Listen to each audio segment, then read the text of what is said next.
Sarah gave up her only meal to feed the sobbing child she found in the alley, never imagining those small hands belonged to a mafia boss's daughter. When Dante Moretti discovered them huddled together in her cardboard box at dawn, the decision he made would either destroy her or give her back everything she'd lost. Before we continue, don't forget to subscribe to the channel, like the video, and comment where in the world you're watching from.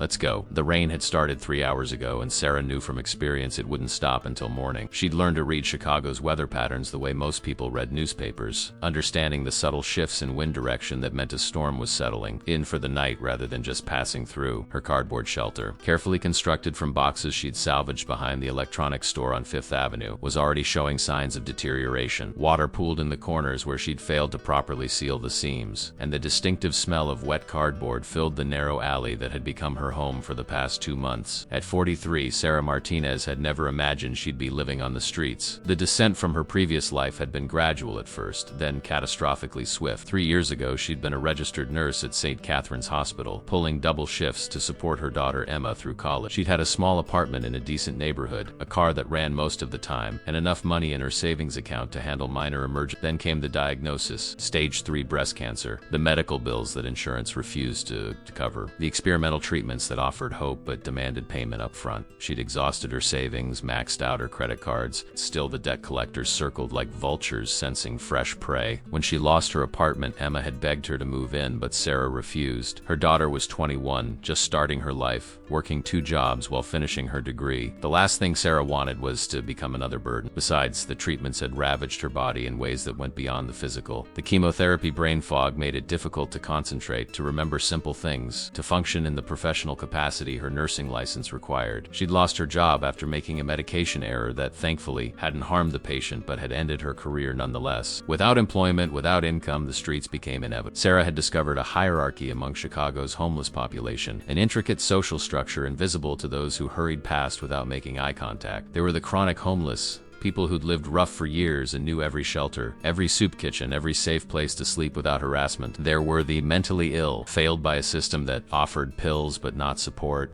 There were the addicts, chasing oblivion through whatever substance they could obtain, and there were people like her, the newly homeless, still carrying remnants of their former lives like ghostly attachments to identities that no longer existed. She'd chosen this particular alley because it offered what she'd come to recognize as essential survival features. It was narrow enough that people rarely walked through it, reducing her chances of harassment or assault. The dumpster near the entrance belonged to a Thai restaurant, whose owner, a kind woman named Sudha, often left bags of day-old food accessible rather than locked away. The brick walls on either side retained heat during cold nights, and the overhang from the building's fire escape provided partial shelter from rain, though clearly not enough tonight. The cardboard bed she'd constructed was an engineering marvel born of necessity. She'd layered multiple boxes to create insulation from the concrete, learned through painful experience that direct contact with the ground would leach away body heat faster than any blanket could replace it. The walls were constructed from larger boxes, reinforced at the corners with duct tape she'd found discarded at a construction site. She'd even created a makeshift door, a piece of cardboard she could pull across the entrance to create the illusion of privacy and security. It wasn't much, but it was hers, and in a life stripped of ownership and dignity,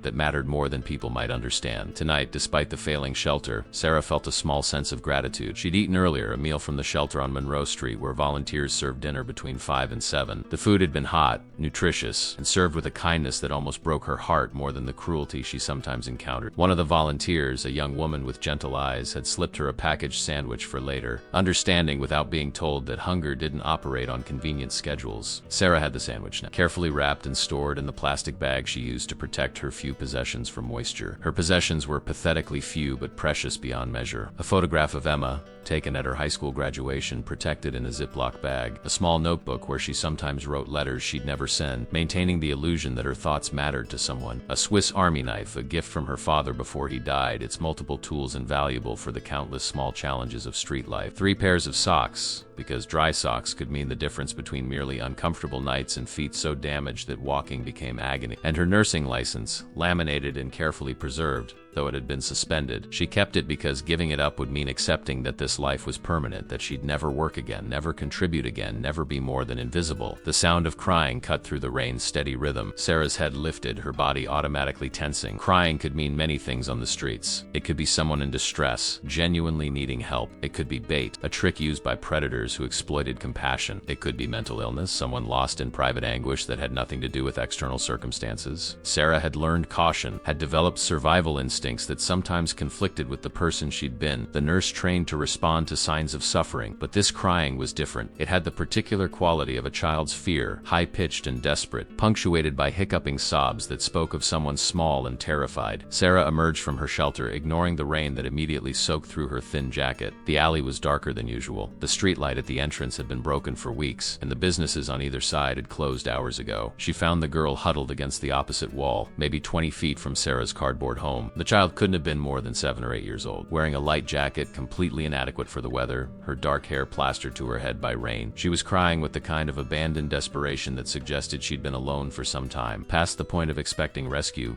simply expressing grief and fear into the uncaring night. Sarah's nurse instincts, dormant but never truly dead, immediately cataloged details. The child showed no obvious signs of injury, no blood, no awkward positioning suggesting broken bones, but she was dangerously cold, her lips holding a bluish tint visible even in the poor lighting. Hypothermia was a real risk, especially for someone so small with so little body mass to generate and retain heat. Sarah knelt beside the girl, making herself as non-threatening as possible, understanding that a strange adult approaching a frightened child required careful management. "Sweetheart," she said softly, competing with the rain and the child's sobs. "Sweetheart, can you hear me? Are you hurt?" The girl's crying hitched slightly, recognition that someone was there, but she didn't look up, didn't respond with words. Sarah tried again, switching to Spanish on a hunch based on the child's features and the neighborhood's demographic. "Nina, ¿estás herida?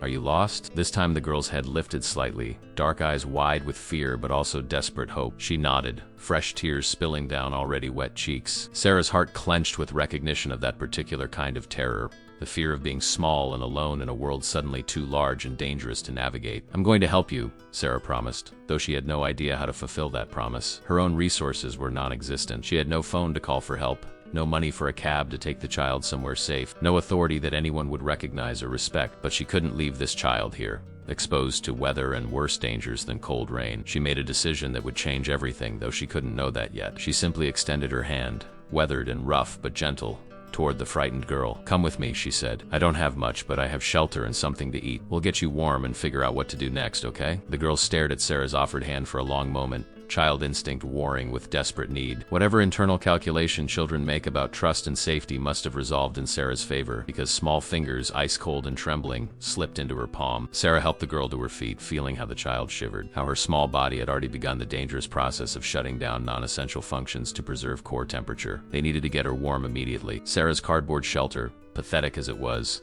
suddenly had to serve 2 people. She guided the girl inside, pulling the makeshift door closed behind them. The space was cramped with both of them there, but immediately warmer, their combined body heat trapped by the cardboard walls. Sarah stripped off her jacket, one of her few possessions, and wrapped it around the child's shoulders over her inadequate clothing. She pulled out her emergency blanket, a thin metallic sheet she'd received from an outreach worker, and tucked it around the girl's legs. The sandwich came next, carefully unwrapped and offered. "Eat this," Sarah instructed gently. "You need food to help your body warm up." The girl took it with trembling hands, biting into it with the hunger of someone who hadn't eaten in many hours. Sarah watched her.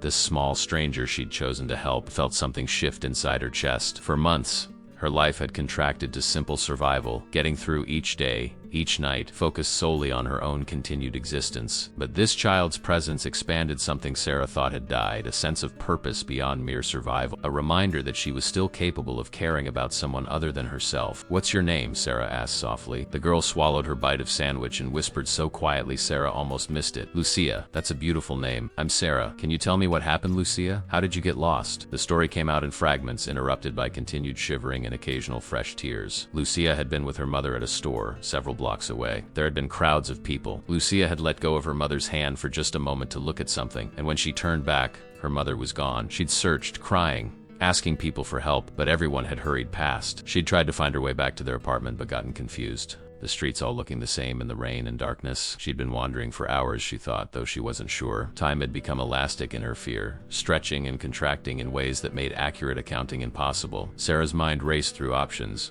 each one complicated by her own circumstances. In the morning, she could take Lucia to a police station or a hospital, places equipped to help lost children reunite with frantic parents. But that was hours away, and the child needed warmth and comfort now. They would stay here tonight, sharing the cardboard shelter, keeping each other warm. Tomorrow would bring its own challenges, but tonight, Sarah would do what she could, which was simply to ensure this child wasn't alone in her fear. She didn't know that tomorrow would never come as planned. She didn't know that the child sleeping beside her, finally warm enough to rest, was the catalyst that would bring a different kind of storm into her life. She didn't know that the man who would find them in the morning carried power and danger in equal measure, or that his discovery of them would set in motion events that would transform everything she thought she knew about survival, about choices, and about the unexpected ways that compassion could be rewarded or punished in equal measure. Dawn arrived with reluctant light filtering through Chicago's perpetual haze, turning the rain-slicked alley from threatening darkness into merely depressing grayness. Sarah woke to the sound of footsteps, multiple sets moving with purpose rather than the random shuffle of early morning pedestrian. Her body tensed immediately, survival instincts honed by months of street life screaming danger before her conscious mind fully processed the threat. Beside her, Lucia still slept, exhausted by fear and exposure, her small body finally warm enough to rest deeply. Sarah carefully extracted herself from the cardboard shelter, her joints protesting the night spent on concrete. Despite the layered boxes providing minimal cushioning, she positioned herself between the approaching footsteps and the sleeping child. A futile gesture of protection given her complete lack of resources or physical capability to defend against any real threat. But maternal instinct, awakened by Lucia's presence,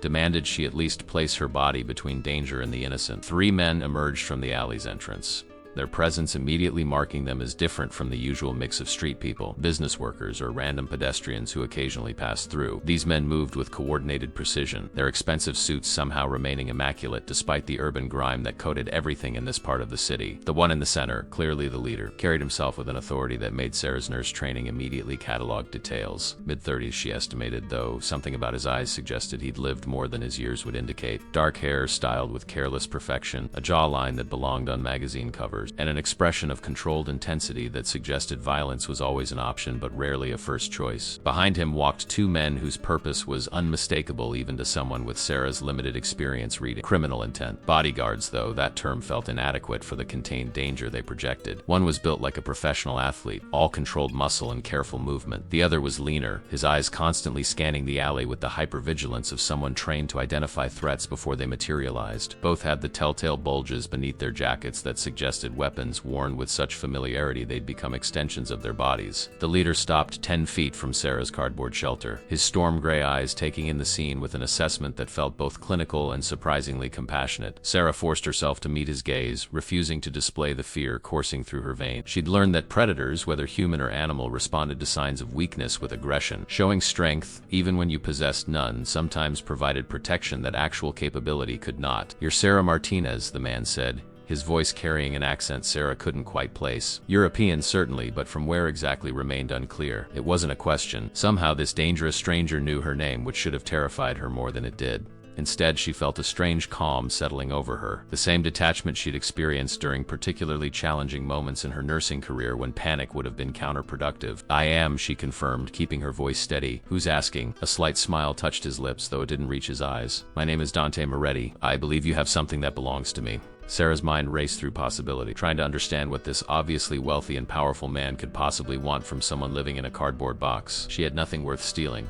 Nothing that would attract the attention of someone who commanded bodyguards and wore suits that probably cost more than she'd made in a month during her nursing days. "I don't know what you're talking about," she said carefully. "I don't have anything." The child, Dante clarified, his expression softening in a way that transformed his features from threatening to something approaching human. Warmth. "Lucia, she's my daughter." The words hit Sarah like a physical blow. The child she'd sheltered, protected, shared her meager resources with, belonged to this man whose every gesture screamed organized crime. She'd spent enough time in emergency rooms, seen enough gunshot victims and mysterious injuries that families refused to explain, to recognize the markers of that world. Dante Moretti wasn't just wealthy, he was dangerous in ways that wealth alone couldn't purchase. "She's sleeping," Sarah said, gesturing toward the cardboard shelter where Lucia remained curled beneath Sarah's jacket and emergency blanket. "She was cold and scared when I found her last night. I was going to take her to the police this morning." Dante's jaw tightened at the mention of police, confirming Sarah's assessment of his relationship with law enforcement. He moved closer, his bodyguards maintaining their positions while he approached the shelter and knelt beside the entrance. For a moment, watching him gently push aside the cardboard door and look at his sleeping daughter, Sarah saw something other than the criminal boss. She saw a father whose carefully constructed world had cracked enough to show genuine emotion. "Lucia," he said softly, his hand reaching in to gently touch the child's shoulder. "Piccola, wake up. It's Papa." The girl's eyes opened slowly, confusion giving way to recognition, and then pure joy. She launched herself into her father's arms with the complete trust that children reserve for the people they love unconditionally. Dante held her with a tenderness that seemed at odds with everything else about him. His face pressed against her wet hair, his shoulders shaking slightly in a way that suggested he was fighting back tears he'd never allow his men to see. "I got lost," Lucia said against his chest, her voice muffled but audible in the alley's relative quiet. "I couldn't find Mama or you, and I was so scared. Sarah helped me. She shared her bed and gave me food and kept me warm all night." Dante lifted his head, his eyes finding Sarah's over his daughter's shoulder. The expression on his face was complex, gratitude mixing with something that might have been respect, and underneath it all, a calculation that made Sarah's stomach clench with renewed anxiety. Men like Dante Moretti didn't forget debts, but they also didn't forget potential threats. She'd witnessed something he probably didn't want seen, his vulnerability, his fear for his child, the crack in whatever armor he presented to the world. "You took care of my daughter," he said, standing with Lucia still in his arms. The child clung to him like he might disappear if she let go. "You shared what little you had when you could have ignored her or worse. That kind of compassion is rare, especially in circumstances like yours." Sarah shrugged, uncomfortable with the intensity of his focus. She was a child in trouble. "I'm a nurse,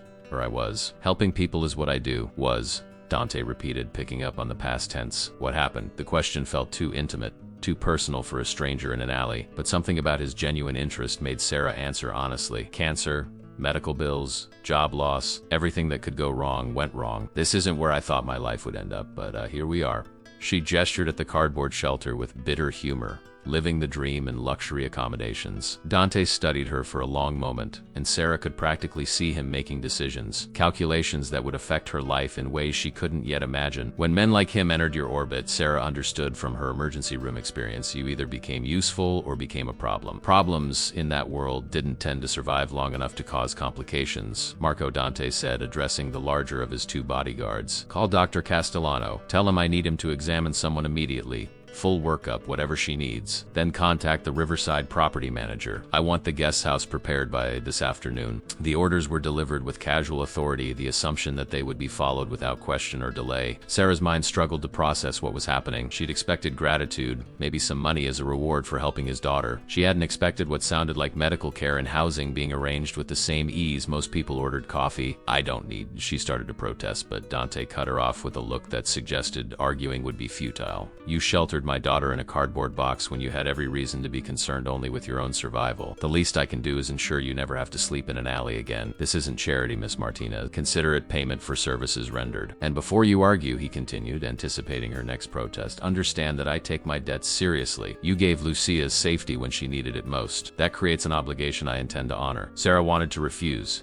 to maintain the independence that was all she had left after everything else had been stripped away. But pride was a luxury she could no longer afford, and the thought of warm shelter, of medical care that might address the chronic pain that had become her constant companion, of maybe, possibly, finding a path back to something resembling her former life, was too tempting to dismiss out of hand. "What do you want in return?" she asked, needing to understand the terms of whatever agreement was being offered. Men like Dante Moretti didn't give something for nothing. There would be expectations, obligations, possibly dangers she couldn't yet anticipate. His smile this time reached his eyes, though it carried a sharpness that reminded Sarah of exactly who and what he was. "Right now, nothing. But someday I might need a favor. When that time comes, I'll ask, and you'll have the choice to say yes or no. No obligations beyond what you're comfortable with." The offer was surprisingly reasonable, considering what Sarah knew about how organized crime typically operated. But she'd learned in her nursing career that sometimes you had to accept help from imperfect sources, that survival often meant compromise with principles you'd prefer to maintain. She looked at Lucia, who watched their conversation with the innocent interest of a child who didn't understand the adult complexities being negotiated around her. This little girl had brought an unexpected savior into Sarah's life. Refusing that gift felt like rejecting the possibility of redemption. time. Okay, Sarah said quietly. I accept. Dante nodded as if her agreement had never been in doubt. Vincent, he addressed the leaner bodyguard, take Miss Martinez to the car. Marco will stay with me and Lucia. We'll follow shortly after I make a few calls. Vincent approached with professional courtesy, maintaining careful distance while gesturing for Sarah to precede him toward the alley entrance. Sarah took a last look at her cardboard shelter, her home for the past 2 months. She should gather her possessions, the few precious items that had sustained her through impossible circumstances. But somehow she understood that collecting those remnants of her homeless life would be an insult to whatever future Dante was offering. That part of her life was ending, whether for better or worse remained to be seen. The car waiting at the alley entrance was exactly what Sarah expected from a man like Dante Black. Expensive, with windows tinted dark enough to hide whoever sat inside. Vincent opened the rear door with practiced efficiency, and Sarah slid into leather seats that felt impossibly luxurious against her filthy, rain-dampened clothes. She was acutely aware of how she must smell, how her appearance must look against the pristine interior. But Vincent's expression betrayed nothing beyond professional neutrality. Within minutes, Dante emerged from the alley with Lucia still in his arms, Marco trailing behind. He slid into the seat beside Sarah, positioning Lucia between them. The child had fallen asleep again, exhausted by her ordeal and comforted by her father's presence. As the car pulled away from the alley, Sarah watched through the window as her former life receded into the distance. She'd thought she was at rock bottom, that life couldn't possibly offer any more surprises. She'd been wrong. Whatever happened next would be complicated, possibly dangerous, definitely outside anything she could have predicted when she woke up yesterday morning. But it would also be warm and fed and filled with possibilities she'd stopped believing existed. For now, that was enough. The drive took them north along Lakeshore Drive, Chicago's skyline gradually giving way to neighborhoods where wealth whispered rather than shouted. Sarah pressed her face against the window, watching the city transform from urban density to sprawling estates hidden behind stone walls and manicured landscapes. She'd lived in Chicago her entire life, but this Chicago existed in a different reality than the one she'd inhabited as a nurse struggling to make rent and then as a homeless woman fighting for daily survival. Dante made several calls during the drive, speaking in rapid Italian that Sarah couldn't follow but whose tone she could read. Authority, expectation of immediate compliance, the occasional flash of warmth when he glanced at Lucia sleeping between them. Whatever crisis her daughter's disappearance had created in his organization was being systematically addressed. Loose ends tied up, personnel being moved into new positions. Sarah recognized the signs of someone who controlled extensive operations requiring constant management and adjustment. This wasn't just a wealthy businessman. This was someone who commanded an empire, legitimate or otherwise. The Riverside property turned out to be an estate that made Sarah questioned whether she'd somehow fallen asleep and was dreaming this entire scenario. The main house was a sprawling Mediterranean villa that belonged in architectural magazines. Its cream-colored stone and terracotta roof tiles gleaming in the late morning sun that had finally broken through the rain clouds. Manicured gardens stretched in careful geometric patterns, fountains splashing water in mathematical precision, and tucked behind the main house, connected by a stone pathway lined with roses, stood what Dante had called the guest house. Guest house was a ridiculous understatement. The structure was larger than any home Sarah had ever lived in, a 2-story cottage that managed to be both elegant and welcoming. Large windows overlooked a private garden, and a covered porch offered views of the lake beyond the estate's boundaries. As the car stopped in front, Sarah felt herself shrinking into the leather seat, suddenly and painfully aware of how out of place she was in this world of cultivated beauty and obvious wealth. Vincent opened her door, maintaining his professional neutrality as Sarah climbed out on legs that felt unsteady. Dante emerged with Lucia, the child awake now and chattering about being home, about seeing her mother, about wanting breakfast and her favorite toys. The normalcy of her requests provided strange comfort. Whatever else was happening, Sarah had helped return this child to her life, to her family, to the safety every child deserved. A woman appeared on the guest house porch, mid-50s with steel gray hair pulled into an elegant chignon, wearing clothes that managed to be both practical and expensive. Her expression as she assessed Sarah was neither judgmental nor particularly warm, simply evaluating with the efficiency of someone accustomed to managing complex situations. This was Rosa Castellano, the estate manager, a woman whose competence radiated from her very presence. "Miss Martinez," Rosa said with a slight Italian accent. "Welcome. I've prepared the guest house as Mr. Moretti requested. You'll find clothing in your approximate size in the bedroom closet, toiletries in the bathroom, and a meal will be brought shortly. Dr. Castellano will arrive within the hour to conduct your examination." The recitation of preparations made without her input or consent should have felt infantilized. Instead, Sarah felt overwhelming relief that someone else was making decisions, providing structure to a situation that felt increasingly surreal. real. Thank you, Sarah managed, her voice rough with emotion she was fighting to control. Rosa's expression softened slightly, the first crack in her professional facade. You're safe here. That's the important thing right now. Everything else we can address is needed. Dante approached, Lucia still clinging to him like a barnacle. Sarah, he said, his tone gentler than she'd heard before. I need to take Lucia to her mother. She's been frantic since last night, as you can imagine. Rosa will help you get settled, and we'll speak later this evening after you've had time to rest and receive medical attention. Sarah nodded, unable to articulate the jumble of emotions coursing through her. Gratitude, fear, uncertainty, hope, all mixing into something she couldn't name or fully process. Lucia peeked around her father's shoulder, her dark eyes finding Sarah's. Thank you for helping me, the child said with the simple directness that children possessed. You were nice when I was scared. Sarah felt tears threatening, the first she'd allowed herself since the early days of her homelessness, when crying had felt like a luxury she couldn't afford. You're welcome, sweetheart. Glad you found your papa. And then they were gone, Dante carrying his daughter toward the main house, leaving Sarah alone with Rosa and the overwhelming reality of the guest house that was somehow now hers, at least temporarily.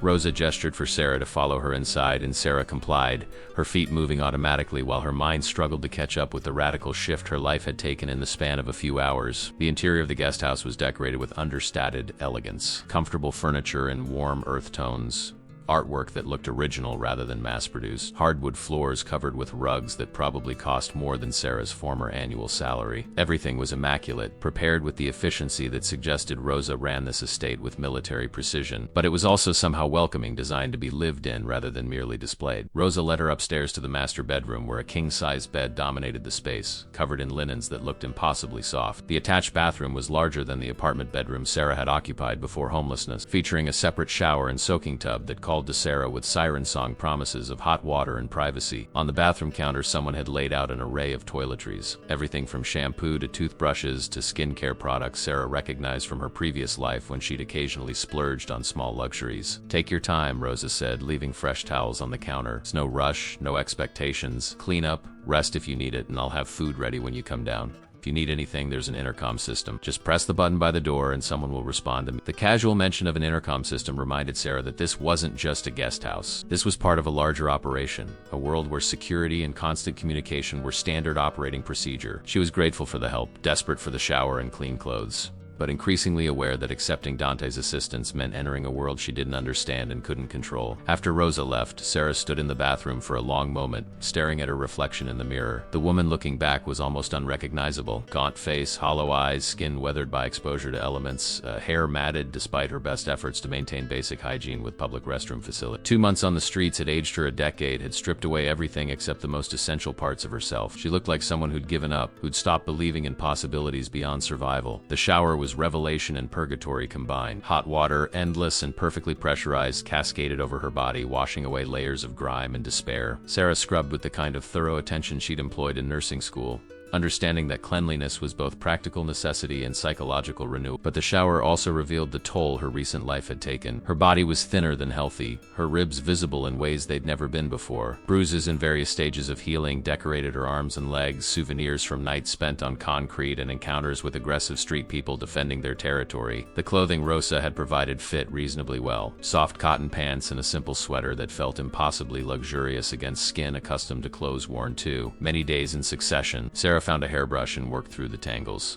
her hair emerging cleaner but still damaged from months of inadequate care. She looked more human now, more like the person she used to be, though the haunted expression in her eyes remained as evidence of everything she'd endured. Downstairs, Rosa had prepared a meal that made Sarah's stomach clench with hunger she'd learned to ignore. Soup bread still warm from the oven, a salad with vegetables so fresh they must have been picked that morning, and a plate of fruit cut into neat pieces. Simple food, but prepared with care and presented with dignity. Sarah sat at the small dining table and forced herself to eat slowly, knowing that her shrunken stomach would rebel if she indulged the urge to consume everything immediately. Dr. Castellano arrived as Sarah was finishing her meal, a distinguished man in his 60s carrying a medical bag that looked like an antique but probably contained state-of-the-art equipment. He introduced himself with professional warmth, his manner suggesting he'd treated patients in far stranger circumstances than a formerly homeless woman eating soup in a guest house. Rosa discreetly disappeared, leaving Sarah alone with the doctor in what suddenly felt like a medical examination rather than the social situation it had pretended to be. The examination was thorough and surprisingly gentle. Dr. Castellano checked her vital signs, listened to her heart and lungs, examined the various bruises and minor injuries she'd accumulated. He asked questions about her medical history, her cancer treatment, the medications she'd been taking before losing access to healthcare. His questions were clinical but not cold, professional without being distant. Sarah found herself answering honestly, her nursing background making it easier to discuss symptoms and concerns in medical terminology that felt more comfortable than emotional confession. "Your blood pressure is elevated, doctor," Castellano said, making notes on a tablet.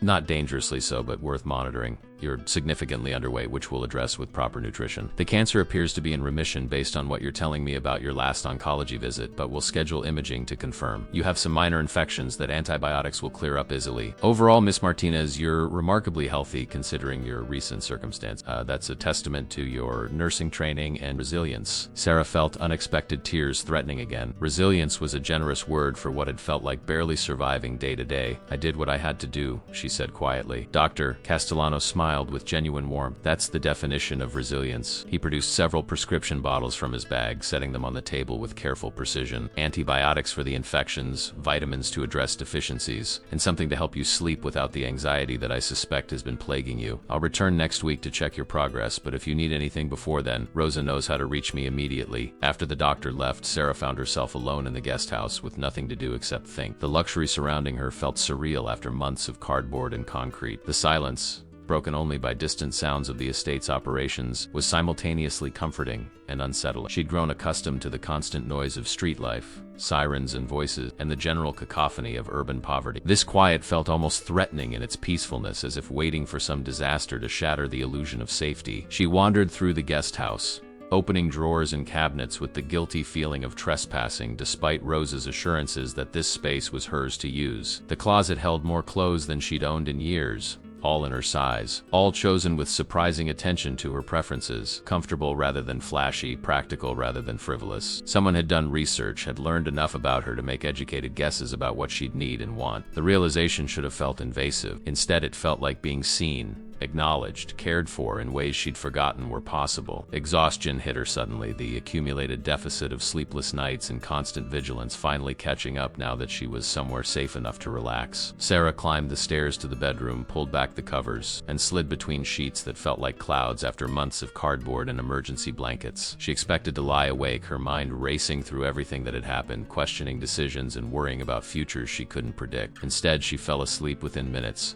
her body claiming the rest it desperately needed, her subconscious finally believing that, at least for now, she was safe. Sarah woke to darkness and momentary panic, her body jerking upright before her conscious mind remembered where she was. The bedroom was unfamiliar, too quiet, too comfortable, and for several disorienting seconds she thought she'd dreamed the entire day. But the softness of the sheets, the clean smell of her own skin, the absence of street noise filtering through cardboard walls, all confirmed that this was real. She'd slept through the entire afternoon and into evening, her exhausted body taking what it needed regardless of her conscious intentions. A soft knock at the door pulled her fully into wakefulness. "Come in," she called, her voice rusty from sleep. Rosa entered carrying a tray, her expression professionally neutral but not unkind. "I thought you might be hungry. It's nearly 8 o'clock. You've been asleep for about 6 hours. Sarah accepted the tray gratefully, discovering more simple but perfectly prepared food: chicken, roasted vegetables, bread, and what looked like homemade dessert. "Mr. Moretti would like to speak with you this evening if you're feeling up to it," Rosa continued. "No pressure, but he wanted to check on your well-being and discuss your situation moving forward." The phrase "discuss your situation" carried weight that Sarah couldn't quite interpret. Was this where the other shoe dropped, where Dante explained exactly what obligations came with his generosity? She'd known this conversation was inevitable, but that didn't make her any more prepared for whatever revelations it might bring. "Tell him I'll meet with him," Sarah said, forcing confidence she didn't feel. "Just give me a few minutes to eat and make myself presentable." After Rosa left, Sarah ate mechanically while her mind raced through possibilities. What did Dante Moretti want from her? Her nursing skills? Her silence about whatever she'd witnessed? Something darker that she couldn't yet imagine? The food turned to ash in her mouth as anxiety built, but she forced herself to finish, knowing she needed strength for whatever conversation awaited. She changed into fresh clothes, brushed her hair, and tried to see herself through Dante's eyes. A charity case? A potential asset? A problem that needed managing? Rosa returned to guide her to the main house, leading her through the stone pathway illuminated by subtle landscape lighting that transformed the gardens into something magical. The main house was even more impressive inside than its exterior suggested. Marble floors, soaring ceilings, artwork that belonged in museums. But despite the obvious wealth, the space felt lived in rather than merely displayed. Children's drawings were magneted to what looked like a commercial-grade refrigerator visible through an archway. Toys were scattered in a corner of what appeared to be a formal sitting room. This was a home, not just a showpiece, and that somehow made it more intimidating than pure ostentation would have been. Dante waited in what Rosa called the library, though it looked more like a command center disguised as a reading room. Books lined floor-to-ceiling shelves, but multiple computer monitors were discreetly integrated into the furniture, and the phones on his desk suggested communication capabilities beyond simple household needs. He stood when Sarah entered, gesturing to a comfortable chair near the fireplace where flames crackled with warmth against the evening chill. He'd changed from his morning suit into dark jeans and a black sweater, looking younger and somehow more dangerous in casual clothes that didn't hide the athletic build beneath. "Thank you for agreeing to meet with me," he said, settling into the chair opposite hers. "I wanted to give you time to rest and receive medical attention before we discussed anything substantive." Sarah appreciated the courtesy, though she suspected it was strategic as much as compassionate. A well-rested, medically evaluated person was easier to negotiate with than someone still in crisis mode. "How are you feeling?" Dante asked,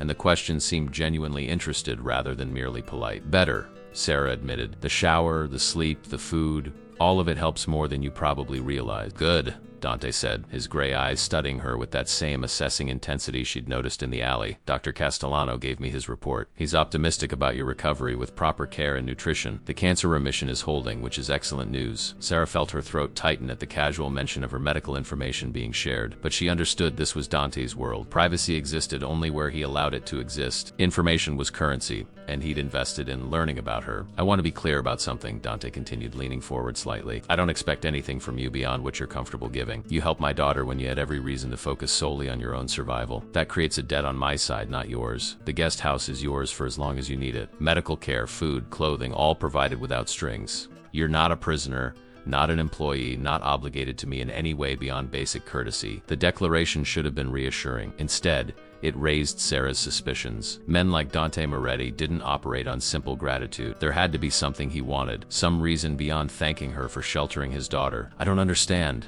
she said carefully. "Why would you do all this for a stranger? You don't know anything about me beyond what happened last night." Dante smiled, that sharp expression that reminded Sarah of exactly who she was dealing with. "I know quite a bit about you, actually. Sarah Martinez, 43 years old, former registered nurse at St. Catherine's Hospital. Daughter Emma, currently finishing her degree in social work at Loyola University. You were diagnosed with stage 3 breast cancer 3 years ago. Underwent aggressive treatment that bankrupted you despite insurance. Lost your job after medication error attributed to chemotherapy-related cognitive impairment. Lost your apartment 6 months ago. Spent time in various shelters before the system overwhelmed you and you ended up on the streets 2 months ago." The recitation of her life delivered in clinical detail made Sarah's skin crawl. "How do you know all that?" "Research," Dante said simply.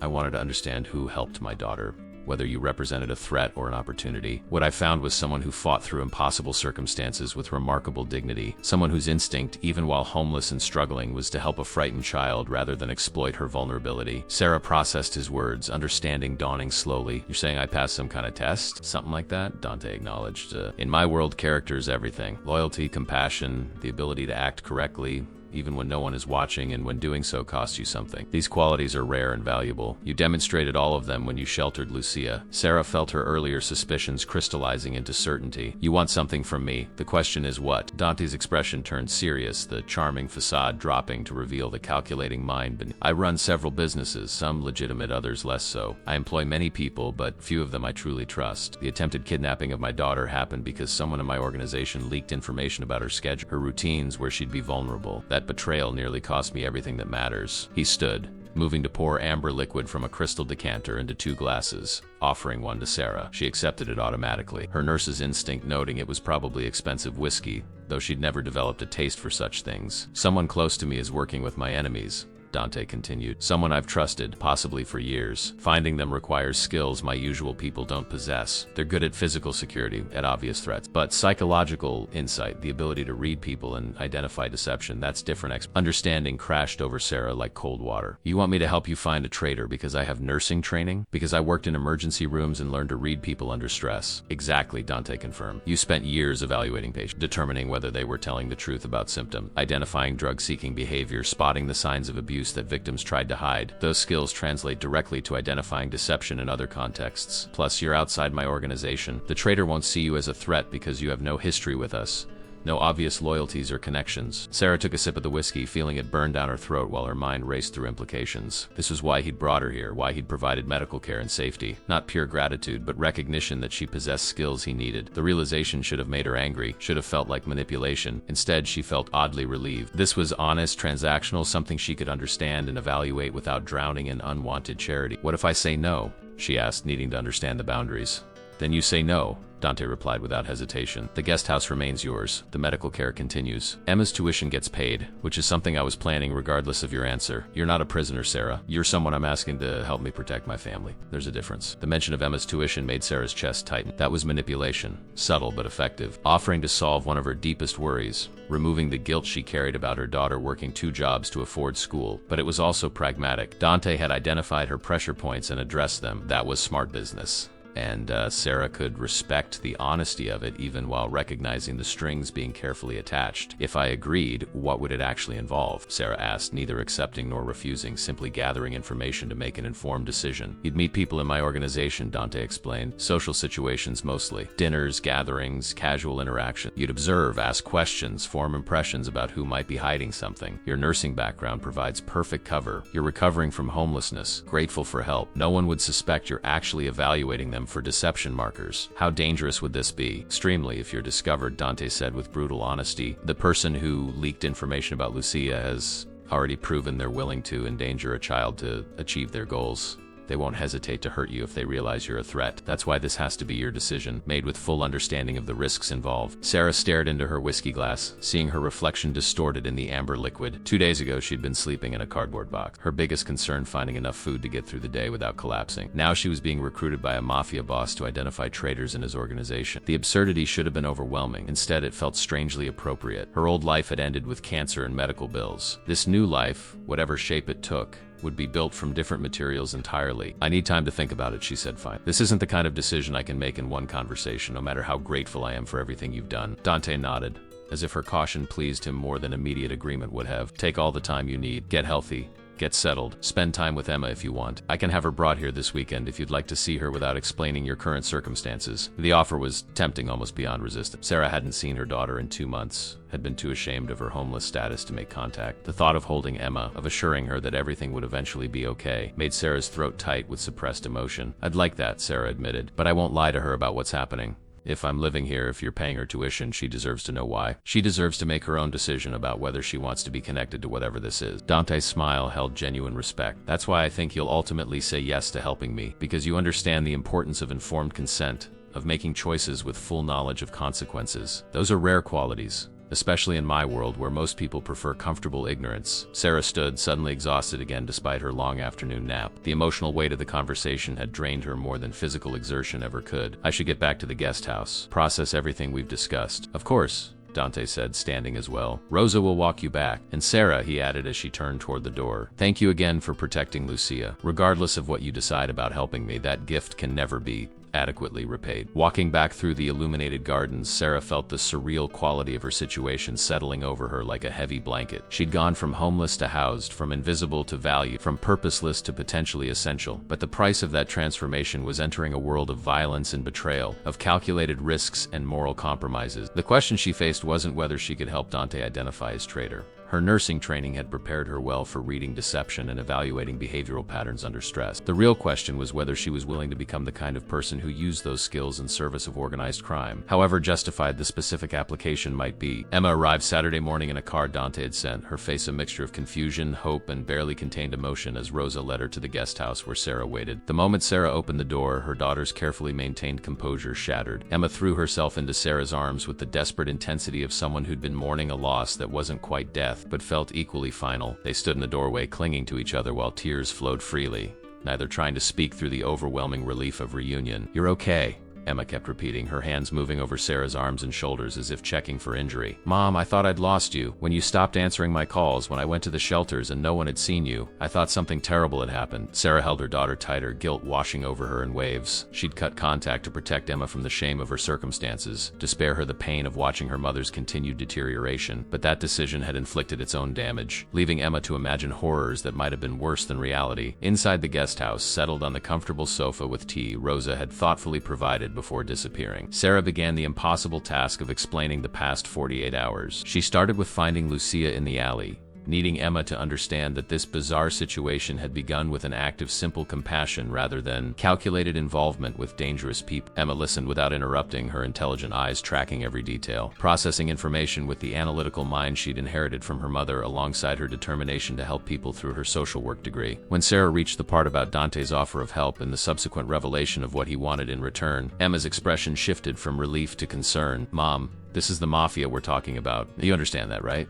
This isn't some grateful businessman offering help. This is organized crime, and they're asking you to get involved in ways that could get you killed." Sarah nodded, appreciating that Emma immediately grasped the situation's complexity. "I know exactly what it is. The question is whether I'm willing to accept help that comes with these particular strings attached." Emma stood, pacing the guest house living room with the restless energy of someone whose mind was working faster than her body could process. "Let's be rational about this. What are your alternatives? You could refuse, stay here until you're healthy enough to find work, try to rebuild your nursing career. That's the safe option, assuming Dante actually means it when he says there are no strings. Sarah had spent the past 2 days examining exactly that question. Her nursing license was suspended, not revoked. With proper legal help and evidence of stable housing and continued sobriety from the medications that had contributed to her error, she might petition for reinstatement. But that process would take months, possibly years, and required resources she didn't possess. Or, Emma continued, her pacing accelerated, you could agree to help him, use whatever skills he thinks you have to identify whoever betrayed him, and in exchange get not just housing but real security. Tuition paid, medical care, possibly a future that doesn't involve starting over from absolutely nothing at 43 years old. The practical assessment was so like Emma, cutting through emotional complications to examine the cost-benefit analysis. But Sarah also heard the unspoken concern under her daughter was trying to help her think through an impossible decision while terrified that either choice might lead to disaster. "There's another factor," Sarah said quietly. "Lucia, that little girl was terrified and alone, and I helped her. But she's still in danger if there's a traitor in her father's organization. Every day that person remains unidentified is another day she's vulnerable to kidnapping attempts. If I have skills that could protect her, don't I have some obligation to use them?" Emma stopped pacing, turning to face her mother with an expression that held both admiration and frustration. "That's the nurse in you talk, the part that can't walk past someone in need without trying to help, even when helping puts you at risk. It's one of the things I love most about you, and one of the things that scares me most." The conversation continued for hours, circling through practical considerations and moral questions neither of them could definitively answer. Emma's social work training had exposed her to systems that often failed vulnerable people, had taught her that sometimes help came from imperfect sources and had to be accepted despite complication. But her protective instincts for her mother warred with that pragmatic understanding. Finally, as afternoon light slanted through the guest house windows, Emma took both of Sarah's hands in hers. "I can't make this decision for you," she said, her voice steady despite the fear in her eyes. "But I need you to promise me something. If you do this, if you agree to help Dante, you have to be honest with me about the risks you're taking. No more cutting contact to protect me from worry. We're partners in this or we're nothing. Deal?" Sarah felt tears threatening again. "Deal. I'm done trying to protect you by keeping you in the dark. You're an adult, and you deserve to be treated like one." Emma stayed through dinner, meeting Dante briefly when he stopped by the guest house to check on Sarah's well-being. The interaction was fascinating to watch. Her daughter, usually warm and open, became carefully polite but distant, evaluating Dante with the clinical assessment of someone trained to recognize manipulation and power dynamics. Dante, for his part, seemed to understand exactly what was happening and made no effort to charm or convince. He simply answered Emma's direct questions with equal directness, acknowledging the dangers of his world without apology or justification. After Emma left, promising to return the following weekend, Sarah found herself alone with the decision she could no longer avoid. She stood on the guest house porch, watching stars emerge in the darkening sky, thinking about choices and consequences, about the person she'd been and the person she was becoming. Her nursing career had ended not because she'd stopped caring about helping people, but because circumstances beyond her control had made it impossible to continue. Maybe this was simply a different kind of nursing, using her skills to read people and identify threats in order to protect a child who'd been failed by adults she should have been able to trust. Sunday morning, Sarah requested a meeting with Dante. Rosa delivered the message and returned within minutes to say he was available whenever Sarah was ready. No pressure, no rush, just quiet acknowledgement that her decision mattered and deserved whatever time she needed. Sarah dressed carefully, choosing clothes that made her feel competent rather than grateful. putting on the armor of confidence even though underneath she felt terrified of what she was about to commit to. Dante received her in his study this time, a smaller, more intimate space than the library where they'd talked before. This room had fewer computers and phones, more personal touches. Photographs of Lucia at various ages, a woman who must have been her mother, older people who might have been Dante's parents or grandparents. This was the private heart of his world, and Sarah understood that being invited here carried significance beyond simple courtesy. "I've decided to help you," Sarah said without preamble. "Not because I approve of your business or want to become part of your organization permanently, but because Lucia deserves to be safe, and if I can contribute to that safety, I should." Dante nodded slowly, his gray eyes studying her with that same assessing intensity she'd noticed from their first meeting. "There are conditions I need you to agree to before we proceed. Conditions that might make you reconsider." Sarah settled into the chair he gestured toward. "What kind of condition?" "First, you undergo training. Vincent and Marco will teach you basic security awareness, how to spot surveillance, how to protect yourself if situations become dangerous. This isn't optional. If you're going to be exposed to my world, you need skills to survive in it." That seemed reasonable, even necessary. Sarah nodded her agreement. "What else?" "Second," Dante continued, "you establish a cover story that explains your presence here. We'll say you're a private nurse I've hired to oversee Lucia's care. She has asthma that requires monitoring, which provides perfect justification for having medical personnel on staff. This gives you access to family gatherings and organizational meetings without raising suspicion about why a former homeless woman is suddenly part of my inner circle." The cover story made sense, providing plausible explanation while allowing Sarah to use her actual expertise. She nodded again. "Third?" His expression became very serious. "You agree to leave if I tell you to leave. If at any point I determine that your presence has become too dangerous, or that you've been compromised, or simply that continuing puts you at unacceptable risk, you pack up and disappear to wherever I send you. No arguments, no negotiations, just immediate compliance. This is non-negotiable." Sarah understood the logic even as she bristled at the implied loss of autonomy. "You want to be able to extract me if things go wrong, like witness protection but in your private version." "Essentially, yes," Dante confirmed. "The people we're dealing with don't hesitate to hurt civilians to make points or extract information. If they identify you as a threat, you become a target. At that point, your safety depends on removing you from their reach before they can act." The fourth condition surprised her more than the other. "You maintain regular contact with Emma and with Dr. Castellano. I want independent verification that you're healthy, mentally and physically, and that you're not being coerced or manipulated. Your daughter has my direct phone number, and she's been instructed to call immediately if she has concerns about your well-being or treatment." Sarah felt unexpected emotion tightening her throat. "You're building in safeguards to protect me from yourself, from my world," Dante corrected. "I'm not worried about my own treatment of you. I'm worried about what exposure to violence and moral complexity might do to someone who spent her life helping people rather than hurting them. The psychology of working in my world can be corrosive. I've seen good people become casualties not because they were physically harmed, but because they couldn't reconcile what they witnessed with who they believed themselves to be." The insight was surprisingly perceptive, revealing depth of understanding Sarah hadn't expected from someone in his position. "I accept your conditions," she said, "all of them, including the extraction clause, though I want it noted that I don't plan on needing it." "No one ever does," Dante replied with a slight smile. "That's why it's necessary."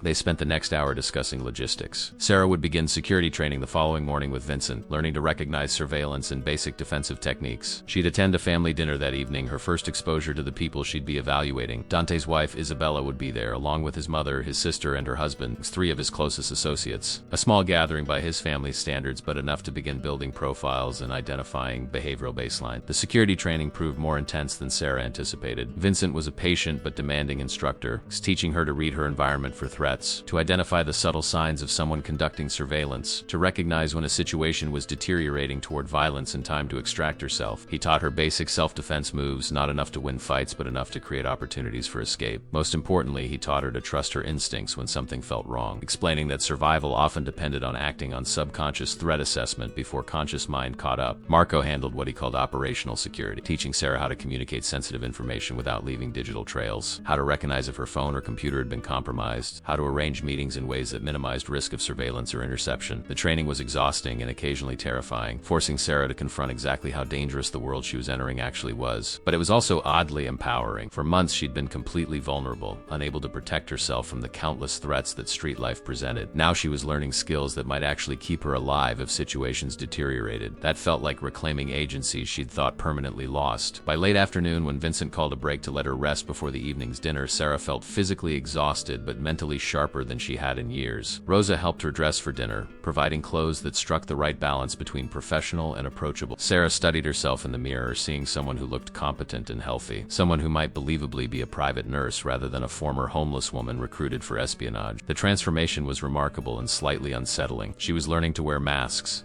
to to present versions of herself designed for specific audiences. That skill felt dangerously close to the deception she was supposed to be identifying in others. The family dinner was held in the main house's formal dining room, a space that managed to be elegant without feeling intimidating. Isabella Moretti greeted Sarah with genuine warmth, thanking her for helping Lucia and expressing hope that Sarah's time on the estate would be restorative. She was beautiful in an understated way, her intelligence obvious in how she managed conversation flow and made everyone feel included. Lucia sat between her parents, chattering about school and friends with the oblivious happiness of a child who didn't understand how close she'd come to disaster. Dante's mother, Teresa, was a formidable woman in her 70s whose sharp eyes missed nothing. She engaged Sarah in conversation about nursing, asking detailed questions about her training and experience that suggested genuine interest rather than polite conversation. His sister Maria and her husband Robert were younger, mid-30s, with the easy affection of a couple genuinely happy together. The three associates, Carlo, Angelo, and Dominic, were harder to read, their professional masks firmly in place, though they treated Sarah with careful courtesy. Throughout the meal, Sarah observed, cataloging micro-expressions and behavioral patterns the way she'd been trained in nursing school. Teresa asked questions that seemed designed to test Sarah's honesty and character. Isabella watched her with quiet assessment that suggested she understood exactly what Sarah's real purpose was and was conducting her own evaluation. Maria was genuinely friendly but also protective of her brother, her body language suggesting she'd intervene instantly if Sarah posed any threat to his interest. The associates were most interesting from a behavioral analysis perspective. Carlo was relaxed and open, his manner suggesting comfort with his position and genuine loyalty. Angelo was more guarded, his eyes constantly assessing, but that seemed consistent with someone in security work rather than evidence of deception. Dominic, though, showed micro-expressions that triggered Sarah's attention. Brief flashes of tension when certain topics came up, forced laughter that didn't reach his eyes, the way his gaze would occasionally fix on Dante with an intensity that felt more calculated than deferential. After dinner, Dante requested Sarah join him in his study for what he called a debriefing. The casual term felt at odds with the seriousness of what they were actually doing. But Sarah was learning that Dante's world operated on euphemisms that made dangerous work sound routine. She settled into the chair across from his desk, accepting the espresso he offered with hands that trembled, slightly from the stress of maintaining her cover throughout the evening. "Your impressions," Dante said without preamble, his gray eyes focused on her with complete attention. Sarah took a sip of the espresso, using the moment to organize her thoughts into coherent observations. "Your mother is testing me," she began. "Every question was designed to evaluate my character and intentions. She's protective of you and Lucia, which is natural, but there's also something underneath. A wariness that suggests she's been disappointed by people she trusted before." Dante's expression flickered with something that might have been pain or recognition. "My father was betrayed by his own brother. My mother learned young that family ties don't guarantee loyalty. She's suspicious of everyone by default, which has kept her alive longer than most women in her position." Sarah nodded, filing that information away. It explained Teresa's intensity and suggested the betrayal Dante was facing wasn't unprecedented in his family history. "Isabella knows why I'm really here," Sarah continued. "She's evaluating whether I'm competent enough to help and trustworthy enough not to become a liability." Dante smiled slightly. "My wife is more intelligent than most of my associates give her credit for. She understands the business better than she lets on and has excellent instincts about people. If Isabella approves of you, that's significant. What about my sister and Robert? They seem genuinely happy and relatively uninvolved in the darker aspects of your operations," Sarah said carefully. "Maria's protective of you but doesn't appear to have detailed knowledge of business specific. Robert is supportive but maintains careful distance from anything operational. Neither of them triggered any deception markers in the associates." This was the important question, the real reason for tonight's gathering. Sarah chose her words carefully, aware that she was making accusations that could have serious consequences. "Carlo appears completely comfortable and loyal. His behavioral baseline shows no stress or deception indicators. Angelo's more guarded, but that seems consistent with his security role rather than evidence of divided loyalty. He watches everyone, not just you, which suggests he's doing his job rather than gathering intelligence for enemies." Dante leaned forward slightly. "And Dominic, that's more complicated," Sarah admitted. "He shows inconsistent affect, forced emotional responses that don't match the social context. When you mentioned the upcoming business expansion, his micro-expressions suggested anger or resentment rather than the enthusiasm you'd expect from someone included in your inner circle. His baseline stress levels are elevated in ways that could indicate deception, guilt, or fear of discovery." Dante's expression remained carefully neutral, but Sarah saw his hands tighten on the armrests of his chair. "Dominic has been with my family for 12 years. He was my father's protege before becoming mine. If he's the traitor, it represents a fundamental breach of everything we've built together."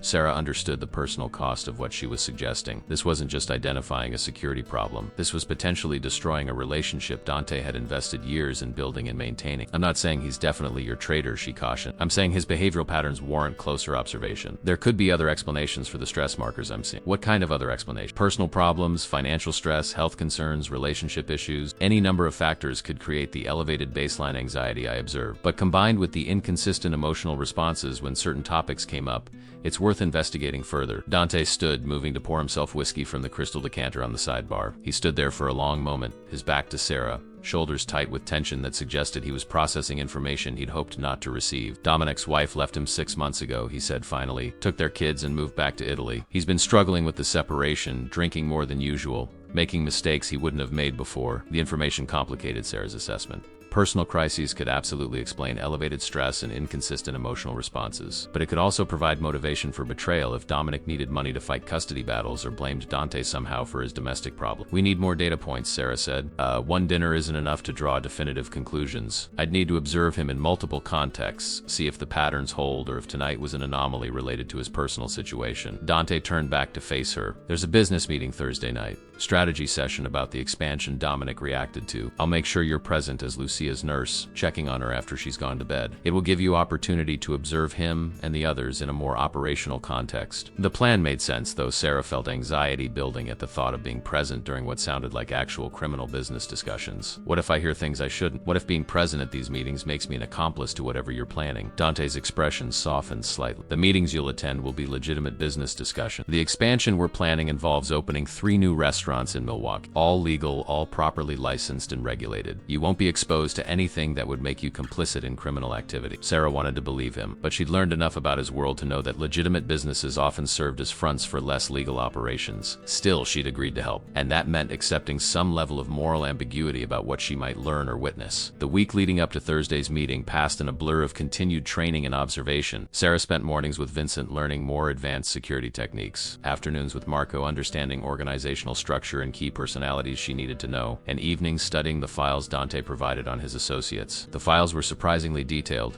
containing information that went far beyond simple employment records. Personal histories, family connections, financial situations, psychological assessments conducted by professionals far more qualified than Sarah. Dom's file was particularly illuminating. Born in Chicago to Sicilian immigrants, recruited into Dante's father's organization at 19, worked his way up through a combination of intelligence and absolute loyalty. Married at 25 to a woman named Gina, 2 children now aged 8 and 6. The separation 6 months ago had been acrimonious, with Gina accusing Dominic of caring more about his work than his family. She'd taken the children back to her family in Palermo, filing for divorce and primary custody. The financial records showed Dominic was drowning in legal fees fighting the custody battle. He'd taken out loans, mortgaged his house, even sold his car to pay attorneys. The desperate financial situation provided clear motivation for betrayal if someone had offered him enough money to solve his problem, but it also made him vulnerable to pressure, to threats against his children if he didn't cooperate. Sarah studied the file repeatedly, trying to determine whether Dominic was a traitor or a victim, whether his stress came from guilt or from being trapped in an impossible situation. Thursday evening arrived with the crisp chill of early autumn, the estate's gardens showing the first signs of seasonal change. Sarah, dressed in her nurse's uniform, the professional attire providing psychological armor as much as practical cover. She carried a medical bag Dante had provided, stocked with actual nursing supplies in case anyone questioned her presence. The meeting would take place in what Dante called the conference room, a space in the main house's west wing that Sarah hadn't previously visited. The room was designed for serious business, with a large table that could accommodate 12 people, sophisticated communications equipment, and security features that included soundproofing and electronic countermeasures against surveillance. 6 men were already present when Dante led Sarah in, introducing her as Lucia's private nurse who needed to check on the child before departing for the evening. The cover story was delivered with casual authority that made it seem completely reasonable for a nurse to pass through a business meeting. Sarah recognized Carlo, Angelo, and Dominic from the dinner. The 3 new faces were older men whose bearing suggested senior positions in Dante's organization. Vincent stood near the door in his security role, his presence providing Sarah unexpected comfort. She moved through the room with professional efficiency, heading toward the hallway that led to the family's private quarters where Lucia's bedroom was located. But she moved slowly enough to observe the men gathered around the conference table, cataloging their interactions and behavioral patterns. Dominic sat at Dante's right hand, a position of honor and trust that would make his betrayal, if confirmed, even more devastating. But his body language was wrong. Instead of the confident posture befitting his position, he sat with shoulders hunched, hands clasped tightly together, gaze fixed on the table rather than engaging with the conversation happening around him. Carlos spoke animatedly about restaurant locations and market analysis, but Dominic didn't respond, didn't even seem to be listening. Sarah completed her supposed check on Lucia, who was actually wide awake and delighted to have a visitor. They spent 15 minutes together, Sarah reading stories and genuinely enjoying the child's company. This at least felt pure, uncomplicated by the deception and danger surrounding everything else. When she returned to pass through the conference room on her way out, the meeting had progressed to what sounded like financial discussion. Numbers were being thrown around, projections and investments that sounded legitimate enough to Sarah's untrained ear. But she noticed Dominic had his phone out, held low beneath the table edge where casual observation wouldn't catch it. His thumbs moved rapidly, typing something with the intense focus of someone sending urgent communication. The behavior itself wasn't necessarily damning. People checked phones during meetings constantly, but the surreptitious nature of it, the way Dominic's eyes kept flicking up to ensure no one noticed, the tension in his shoulders suggesting fear of discovery, all combined to set off alarm bells in Sarah's professional assessment. She caught Dante's eye as she moved toward the door, giving him the slightest nod that indicated she'd observed something worth discussing later. His expression didn't change, but she saw acknowledgement in the brief meeting of their gazes. Vincent escorted her out, maintaining the fiction that security was simply ensuring the nurse safely departed the business area. Once they were in the hallway with the conference room door closed behind them, Vincent spoke quietly without looking at her. "What did you see?" Dominic was on his phone under the table, texting someone during sensitive business discussions. Vincent's jaw tight. Could be innocent. Could be reporting to whoever he's working with. His hand moved to the communication device in his ear. "Boss, we might have a problem." Back in the guest house, Sarah paced anxiously, waiting for Dante to summon her for the debrief she knew was coming. The pieces were fitting together in ways that suggested Dominic was indeed the traitor, but she still lacked definitive proof. Elevated stress could be explained by personal problem. Inconsistent emotional responses could reflect depression or anxiety related to his custody battle. Even the surreptitious phone use could be innocent communication with attorneys or his children in Italy. But her nursing instincts, honed by years of reading patients who lied about symptoms or hid dangerous behavior, screamed that something was fundamentally wrong with Dominic's presentation. The man she'd observed tonight wasn't just stressed or depressed. He was terrified, operating under pressure that went beyond personal problems into something darker and more dangerous. Whether that pressure came from guilt about betraying Dante or from being coerced into betrayal by threats against his children remained unclear. An hour after she'd left the meeting, Rosa appeared at the guest house door. "Miss Moretti requests your presence. Bring your observations and any supporting analysis you've developed." The formal phrasing suggested this wasn't just another casual conversation. This was Sarah officially reporting intelligence that would influence decisions with potentially deadly consequences. She gathered her notes, the behavioral analysis she'd been developing throughout the week, followed Rosa through the darkened gardens toward Dante's study. The study was more crowded than she'd expected. Dante sat behind his desk, but Vincent and Marco were present as well, along with an older man Sarah didn't recognize. His presence radiated authority that suggested senior position in whatever hierarchy Dante operated within. "This is my uncle," Dante explained, gesturing to the older man. "Antonio Moretti. He oversees family interests in the Midwest and has particular expertise in internal security matters." Antonio's sharp eyes evaluated Sarah with the same intensity Teresa had displayed at dinner, but his assessment carried additional weight. This man had probably ordered executions, had certainly made life and death decisions about people who'd betrayed his trust. Sarah forced herself to meet his gaze without flinching, understanding that showing weakness now would undermine everything she'd been trying to accomplish. "Miss Martinez," Antonio said, his voice carrying an accent thicker than Dante's, "my nephew tells me you have concerns about Dominic Russo. I'd like to hear your analysis directly." Sarah took a breath, organizing her thoughts, then delivered her observations with the clinical precision she'd used in nursing when presenting patient assessments to doctors. She detailed the micro-expression, the inconsistent emotional responses, the elevated baseline stress that exceeded what personal problems would typically generate. She described tonight's phone behavior and explained why the combination of factors suggested deception rather than innocent anxiety. When she finished, silence filled the study while the men processed her analysis. Antonio spoke first. "Your observations align with intelligence we've been gathering from other sources. Dominic's financial desperation is well documented. 6 months ago, someone approached him with an offer, money to solve his custody problems in exchange for information about family operations." The revelation hit Sarah like a physical blow. If Antonio already had intelligence suggesting Dominic's betrayal, why had they needed her assessment? What was she really providing that they couldn't have discovered through their own investigation? She looked at Dante, trying to read his expression, but his face remained carefully neutral. The answer came not from him, but from his uncle, whose sharp eyes had tracked her confusion with evident satisfaction. "We needed independent confirmation from someone Dominic would never suspect," Antonio explained, his voice carrying the weight of decades managing internal security. "Our people watch each other constantly. Everyone knows they're being observed, so they're careful, controlled, presenting versions of themselves designed to pass scrutiny. But you, Miss Martinez, you're invisible to them."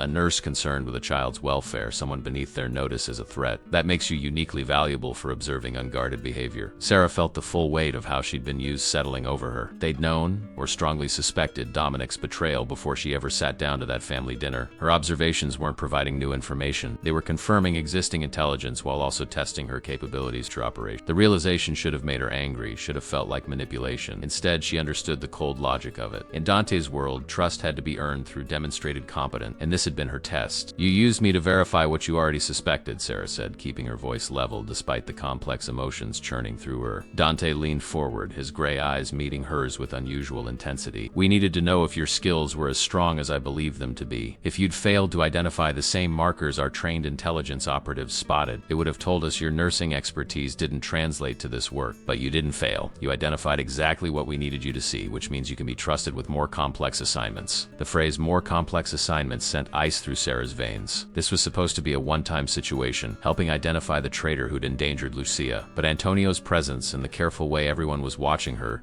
suggested something larger was being proposed. Before she could ask, Dante continued speaking, his tone carrying unusual weight. "Dominic's betrayal isn't an isolated incident. Over the past year, we've had 3 security breaches, 2 shipment interceptions, and 5 pieces of strategic intelligence leaked to competitors. Dominic couldn't have been responsible for all of it. He's not positioned correctly within the organization to access everything that's been compromised." Sarah processed this information, her mind automatically moving to the logical conclusion Dante was leading her toward. "You think there are multiple traitors? Not just Dominic, but others working together or separately for different enemies?" Antonio nodded with something that might have been approval. "Our world is changing, Miss Martinez. The old rules about loyalty and honor don't hold the same weight they once did. Young men see opportunities for personal enrichment and take them without considering long-term consequences. We need someone who can identify these individuals before they cause catastrophic damage." The scope of what they were asking expanded in Sarah's understanding. This wasn't helping with one investigation. This was becoming a permanent position, a long-term role within Dante's organization, specifically focused on psychological evaluation and betrayal identification. The guest house,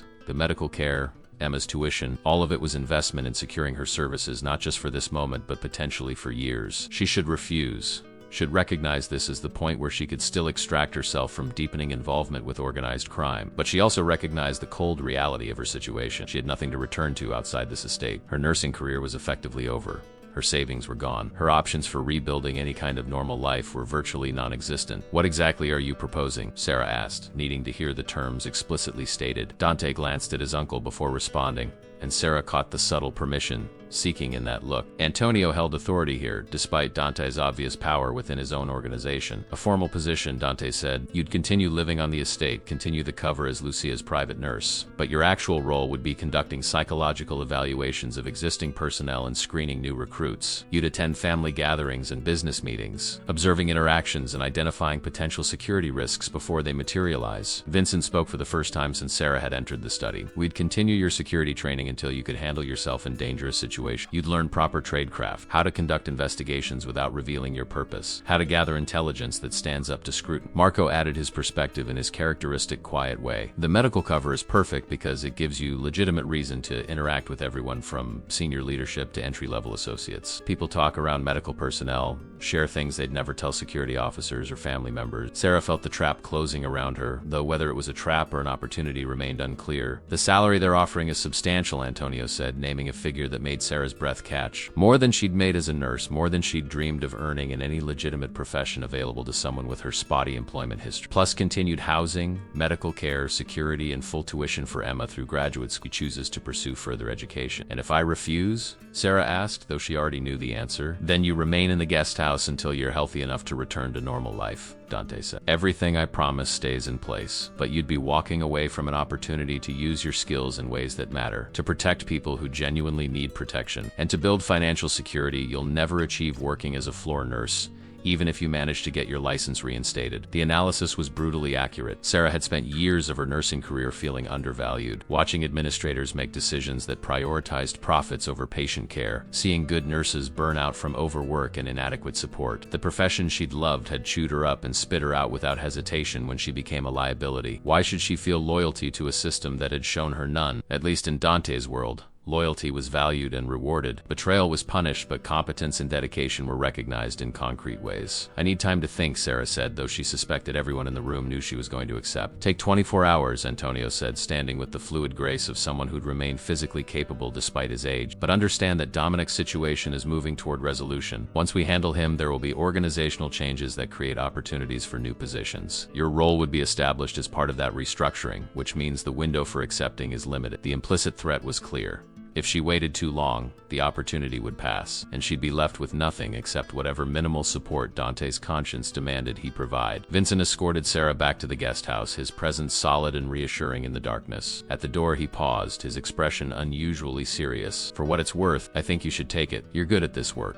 Better than most people we've hired specifically for intelligence roles. And you're not compromised by the ego problems that get a lot of operatives killed. You know what you don't know, and you're willing to learn." The endorsement surprised Sarah. Vincent had maintained professional distance throughout her training, never offering personal opinions about her capabilities or her situation. That he was speaking up now suggested he genuinely believed she belonged in this role, or at least that she could be successful in it. Inside the guest house, Sarah poured herself water and sat at the kitchen table, trying to organize her thoughts into some kind of coherent decision-making framework. The pros were obvious: financial security, meaningful work, protection for herself and Emma, the opportunity to use skills she'd spent years developing in ways that actually mattered. She'd be helping protect Lucia and others like her, innocent children who didn't deserve to become casualties of adult conflicts. The cons were equally clear: permanent involvement with organized crime, moral compromise that would only deepen over time, constant danger not just to herself but potentially to Emma, the psychological toll of witnessing and enabling violence, even if she never personally committed it. Her phone buzzed with a text from Emma. "Checking in, how are you doing?" The simple question carried complicated implications. How was she doing? She was healthier than she'd been in months, better fed, safer, more purposeful. But she was also standing at a crossroads that would fundamentally define who she became in the second half of her life. She typed a response: "Need to make a big decision. Can we talk tomorrow?" Emma's reply came immediately: "Of course. Whatever you need, I'm here." Sarah spent a sleepless night wrestling with competing values and practical reality. By dawn, she'd made her decision, though whether it was the right one remained to be seen. She requested a meeting with Dante, and Rosa delivered her to his study before breakfast. He looked like he'd slept poorly too, his usual careful grooming slightly disheveled, suggesting the night had been difficult for everyone involved in these decisions. "I accept your offer," Sarah said without preamble, "but I have conditions of my own." Dante's expression shifted to something that might have been respect. "Name them." "First, I want regular access to Emma. She comes here whenever she wants. No restrictions, no surveillance of our conversations. What we discuss remains private unless I choose to share it." "That's reasonable," Dante agreed.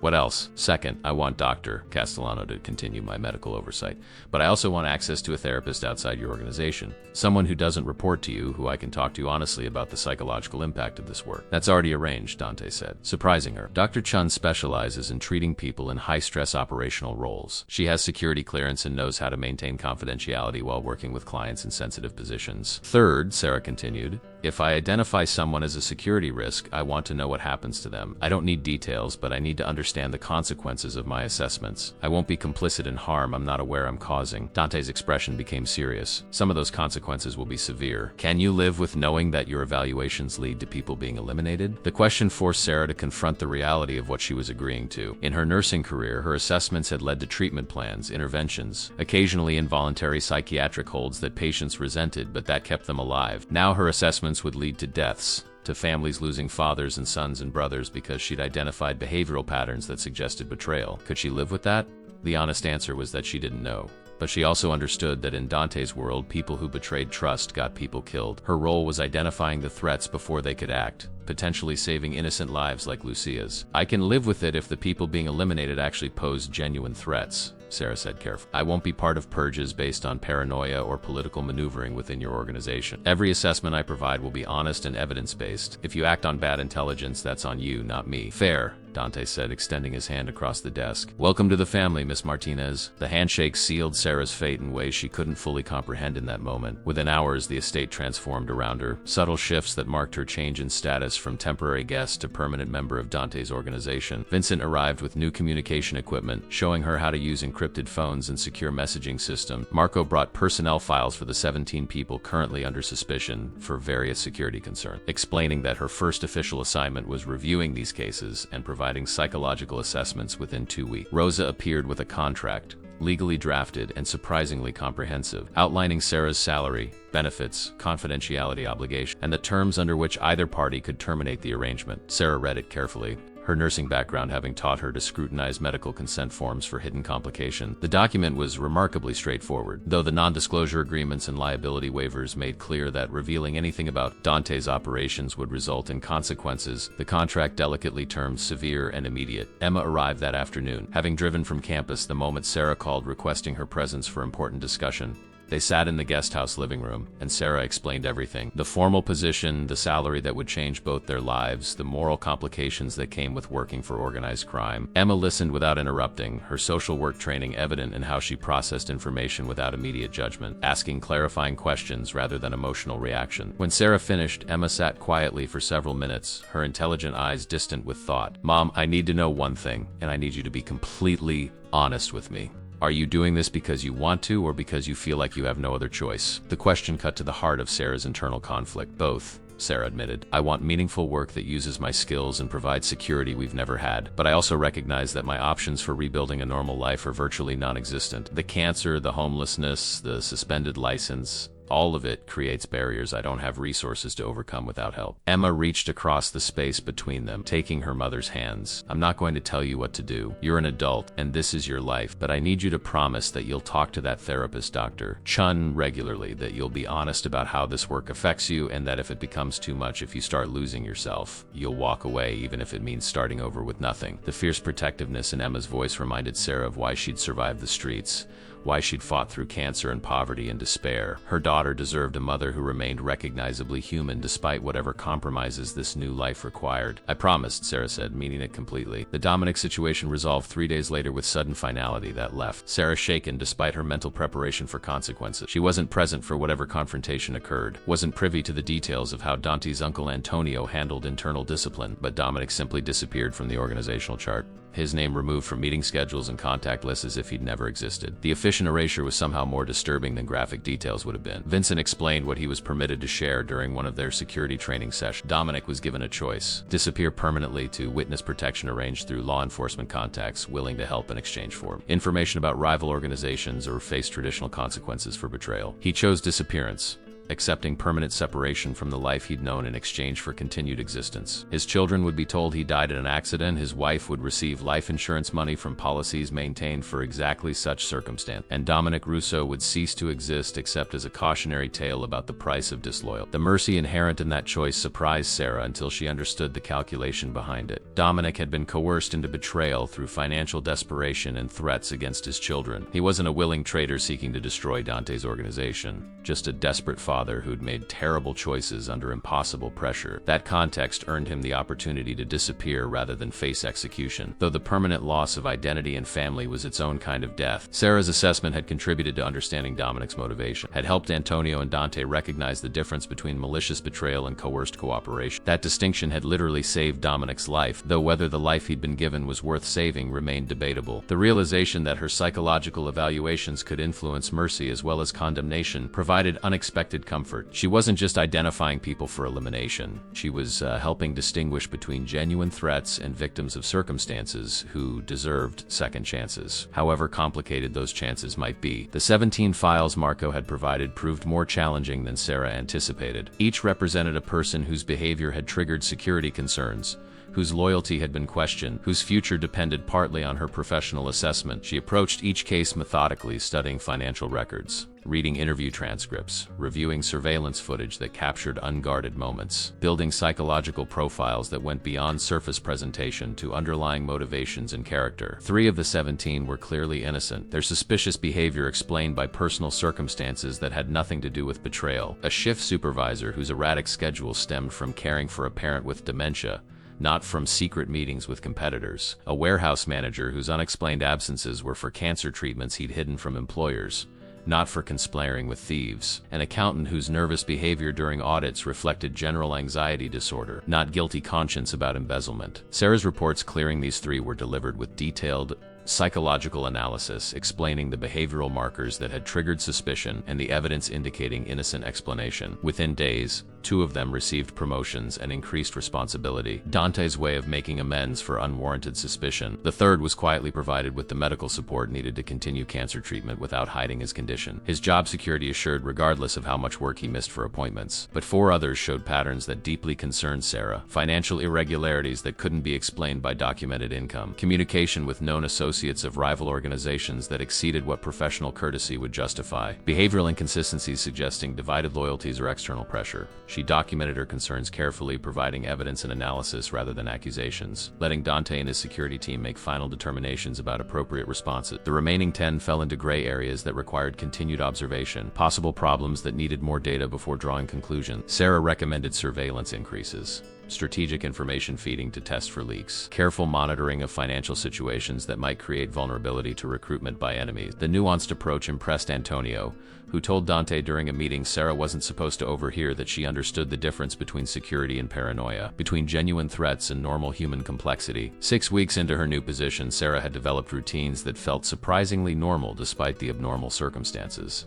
Mornings meant security training with Vincent, learning everything from defensive driving to recognizing chemical threats. Afternoons involved reviewing files, conducting interviews disguised as medical check-in, observing interactions during the casual gatherings that were really intelligence operations. Evenings often included family dinners where she'd genuinely bonded with Isabella and Teresa, finding friendship in unexpected places. Lucia had become particularly attached to Sarah, the child recognizing her savior from that rainy night even though the adults carefully avoided discussing the circumstances of their meeting. The little girl would seek Sarah out for stories before bed, for band-aids on minor scrapes that didn't really need medical attention, for the kind of maternal comfort Isabella encouraged because it gave Lucia's additional security in a world that had proven dangerous. Sarah found herself caring deeply about this child, protective in ways that went beyond professional obligation into genuine affection. Emma visited every weekend, their relationship strengthening through the honesty Sarah maintained about her work despite its complications. Her daughter had transferred to a graduate program at Northwestern, living in an apartment near campus that Dante's organization owned and provided rent-free. The arrangement bothered Emma's independence, but she accepted it as practical reality, focusing on her studies while maintaining careful distance from the business aspects of her mother's employer. The therapy sessions with Dr. Chun proved essential for Sarah's psychological survival. Once weekly, she'd drive into the city to an office building where the doctor maintained a practice treating clients from various high-stress professions. Some were legitimate corporate executives or emergency responders or military personnel.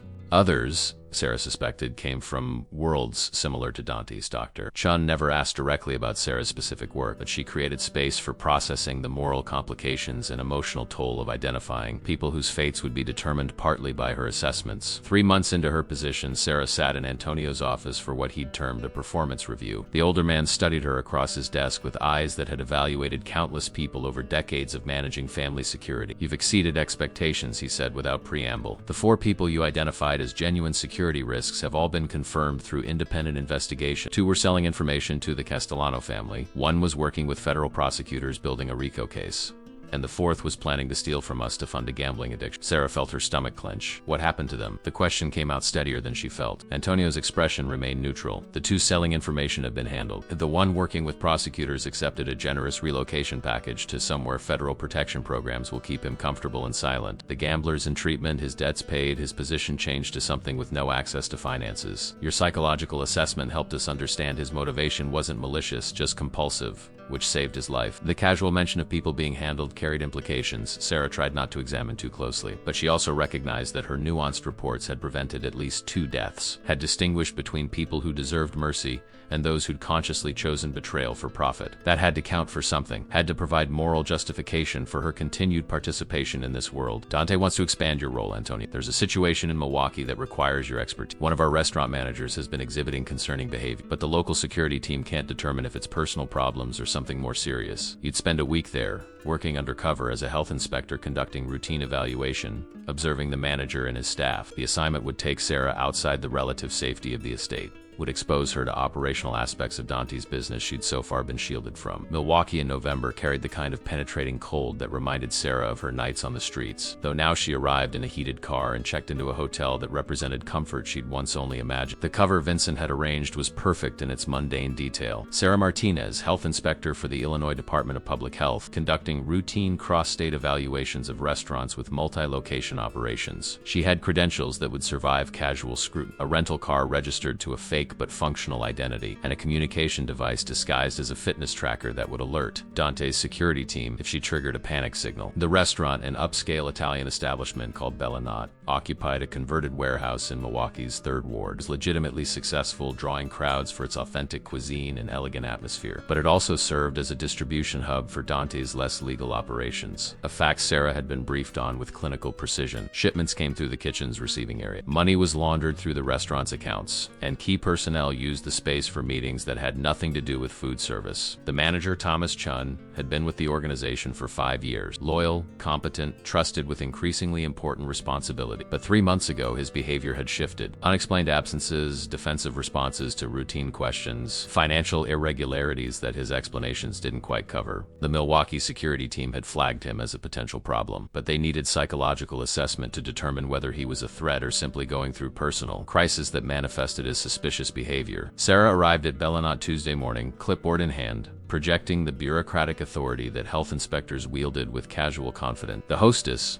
a young woman named Maria, greeted her with the nervous courtesy that restaurant staff reserve for anyone carrying official credentials and the power to shut them down. Thomas Chun emerged from his office within minutes, his body language immediately triggering Sarah's professional attention. Mid-30s Asian American, dressed in the kind of expensive casual clothes that suggested success and attention to image. But his hands trembled slightly when he shook Sarah's. His smile didn't reach his eyes, and his breathing was elevated in ways that suggested significant baseline anxiety. All could be explained by stress from an unexpected inspection, or they could indicate deeper problems. Martinez Thomas said, his voice controlled but carrying undertones of strain. We weren't expecting an inspection until next quarter. Is there a specific concern that prompted this visit? Sarah delivered her cover story with practiced ease. Random sampling across multi-state operations. Not to worry about if everything's in compliance. Just need to review your kitchen facilities, check your documentation, maybe observe operations during lunch service. The explanation was designed to seem routine while giving her access to observe Thomas throughout the day, watching how he interacted with staff, managed stress, responded to unexpected situations. The kitchen inspection revealed an immaculate operation, exactly what Sarah expected from a restaurant in Dante's portfolio. Standards were maintained rigorously because legitimate success provided perfect cover for less legitimate activity. But she noticed Thomas's behavior during the inspection. He stayed close, monitoring her observation, occasionally steering her away from certain areas with explanations that seemed reasonable but felt rehearsed. The walk-in cooler that was being deep cleaned and temporarily off limits, the dry storage area where they were reorganizing inventory and preferred she not see the temporary disorder, the office where financial records were kept but the computer system was currently being updated. Each excuse was plausible individually, but collectively they suggested someone hiding something. Sarah made notes on her clipboard asking questions that seemed related to health code compliance, but were actually probing for information about Thomas's state of mind and motivation. How long have you worked in restaurant management? What's your background in food service? How do you handle the stress of running a high-volume operation? His answers were smooth, practiced, but his micro-expressions betrayed discomfort with the questioning. During lunch service, Sarah positioned herself at the bar with sight lines to the kitchen and Thomas's office. She ordered food, maintaining her cover while observing the restaurant's operations and Thomas's management style. He was competent, efficient, dealing with minor crises with appropriate calm, but twice she caught him checking his phone with the kind of urgent focus that suggested important communication he couldn't afford to miss. Once she saw him disappear into his office, returning 5 minutes later with elevated stress markers that hadn't been present before. Sarah spent the afternoon reviewing documentation, sitting in Thomas's office while he provided records and permits and the countless papers that restaurants accumulated. She used the opportunity to observe his personal space, noting the photographs on his desk. A woman and 2 children, family photos that should have generated warmth when she asked about them, but instead produced tension. That's my wife Linda and our kids, Thomas said, his voice carrying false cheer. Sarah's 7, Michael's 5. They're everything to me. The intensity of his statement felt wrong, overstated in ways that suggested he was trying to convince himself as much as her. Family photos on a manager's desk were normal, universal, but the desperate edge in Thomas's voice when discussing them triggered Sarah's professional instincts. This was a man under pressure related to his family, possibly being coerced through threats against the people he loved. The pattern felt disturbingly similar to Dominic's situation. That evening, Sarah reported to Dante via encrypted phone. Thomas is showing classic signs of coercion rather than voluntary betrayal. Elevated anxiety specifically related to family discussions, protective behavior that goes beyond normal privacy concerns. The kind of hypervigilance that suggests someone's watching him or threatening consequences if he fails to comply with demand. Dante's voice through the phone carried controlled tension. "Can you confirm that assessment with more observation?" "I need to talk to his wife," Sarah said. "Not officially, just casual interaction. Maybe stage a chance meeting somewhere neutral where she's not expecting to be evaluated. If Thomas is being coerced through family threats, Linda will show stress markers too. Give me 24 hours and I'll have Marco arrange something. In the meantime, continue the inspection cover, but be careful. If Thomas realizes you're more than you appear to be, whoever's pressuring him might decide you're a threat." Wednesday morning brought a carefully orchestrated accident. Sarah, leaving her hotel, literally collided with a woman juggling coffee cups and shopping bags outside a cafe 3 blocks from Bellinot. The collision was genuine enough. The apologies and cleanup creating natural conversation. The woman was Linda Chun, and the encounter had been arranged by Marco's team with precision that made it seem completely coincidental. Sarah helped gather scattered purchases, accepted Linda's offer of replacement coffee to make up for the one that had spilled, and within minutes they were sitting at a cafe table having the kind of casual conversation that women often fell into with strangers. Linda was exhausted in ways that went beyond normal parenting fatigue. Dark circles under her eyes suggested poor sleep. Her hands trembled slightly around her coffee cup, and her attention kept drifting to her phone with anxious anticipation. She talked about her children with genuine love, but also underlying fear, mentioning that they'd recently changed schools suddenly, that Thomas had become very protective about their routines and schedules, that she didn't understand why he'd become so paranoid about their safety. The pieces clicked together in Sarah's analysis. Thomas and his family were under active threat, probably kidnapping or harm directed at the children if Thomas didn't cooperate with whatever demands were being. The sudden school change was protective measure. The paranoia about schedules was legitimate security concern, and Linda's exhaustion came from living with constant fear she couldn't fully articulate or escape. Sarah maintained the fiction of their accidental meeting while gathering psychological data that confirmed her assessment. That afternoon, Sarah completed her inspection of Bellinot, providing Thomas with the paperwork indicating full compliance with health codes. As she prepared to leave, she caught his attention for a private moment. "Mr. Chun, I need you to listen very carefully and not react. I'm not actually a health inspector. I work for Dante Moretti, and I'm here because your behavior triggered security concern." Thomas's face went white, his body tensing for flight or fight. Before he could do either, Sarah continued quickly. "I don't think you're betraying the organization voluntarily. I think someone's threatening your family and forcing you to cooperate. Is that accurate?" The naked relief that flooded Thomas's expression confirmed everything. He collapsed into his office chair, face in hands, shoulders shaking with suppressed emotion. "My daughter," he whispered. "They have photographs of her at school, at the playground, detailed descriptions of her daily routines. They said if I don't provide information about shipments and financial transfers, they'll take her. I didn't know what to do. I couldn't risk Sarah's children. Couldn't tell Dante because I didn't know who I could trust." "Who's threatening you?" "I don't know," Thomas admitted. "Communications come through encrypted messages, demands for specific information with deadlines. If I don't comply, they send new photographs showing they're watching my family. I've been trying to give them information that seems valuable but isn't actually critical, but I don't know how much longer I can maintain the deception before they realize or before Dante's security catches me." Sarah made a decision that exceeded her authority but felt necessary. "I'm going to help you, but you need to trust me completely and do exactly what I say.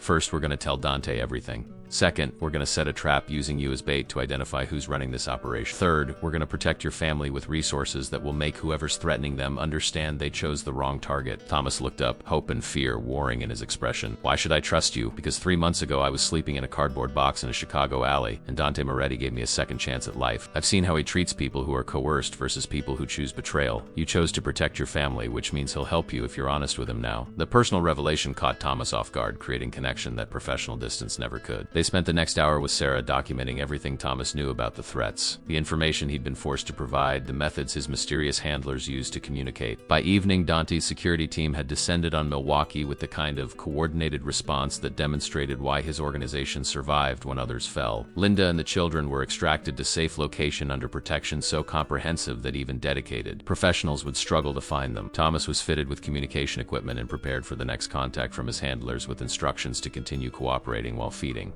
information that would help trace their operation. Sarah's role shifted from assessment to active participation in the operation. Her psychological expertise needed to coach Thomas through maintaining his cover while preparing to identify his tormentor. The trap was sprung 72 hours later with the kind of precision that came from decades of organizational experience in handling threats. Thomas received instructions to deliver a package containing financial documents to a location in downtown Milwaukee.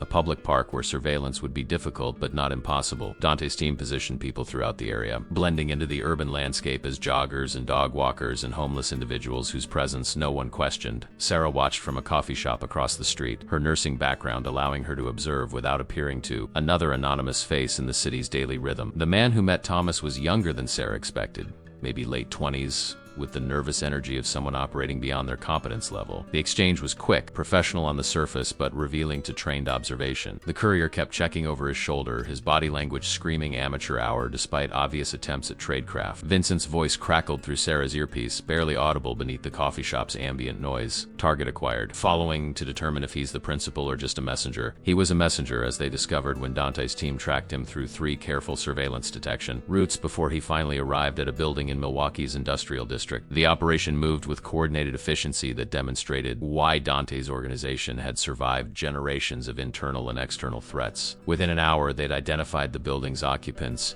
mapped their organizational structure, and determined they were working for the Castellano family, longtime rivals seeking to undermine Dante's Midwest operations by compromising key personnel. The confrontation that followed was handled by Antonio and his specialists, people whose expertise Sarah preferred not to closely. She remained at the hotel, waiting for word that Thomas's family was safe, that the threats had been permanently neutralized. When Dante finally called, his voice carried satisfaction mixed with something darker. It's done. The Castellanos will think twice before targeting our people again. Thomas's family is secure, and he's been relocated to a restaurant in Chicago where we can better protect him while he recovers from this ordeal. Sarah felt relief wash over her, validation that her instincts about Thomas had been correct, that her intervention had saved a family from destruction. But she also felt the weight of what it's done implied, the violence that had been necessary to eliminate threats and send messages that discouraged future attacks. This was the reality of her new life, the moral complexity she'd accepted when she agreed to use her skills in Dante's service. She could live with it because the alternative, allowing Thomas and his family to suffer or die due to her inaction, felt worse than the blood on her hands by proxy. 6 months into her position with Dante's organization, Sarah stood in the guest house that had become truly home, watching spring transform the estate's gardens from winter dormancy to vibrant life. Emma would arrive soon for their weekly dinner, a tradition they'd maintained without fail despite the complications of Sarah's work. The relationship between mother and daughter had deepened through honesty, through Sarah's commitment to transparency about the psychological toll her position demanded, and Emma's fierce protectiveness disguised as social work analysis of organizational power structure. Dr. Chun's therapy sessions had helped. Sarah processed the transformation from nurse to intelligence operative, from someone who healed to someone who identified threats that others eliminated. The moral framework she'd developed wasn't perfect, wasn't something she could defend in abstract philosophical debate, but it worked for her lived reality. She protected innocent people like Lucia and Thomas's children by identifying those who would harm them. That the identification sometimes led to deaths was unfortunate but necessary in the world Dante inhabited, the world she'd chosen to enter. Lucia's laughter drifted through the open window,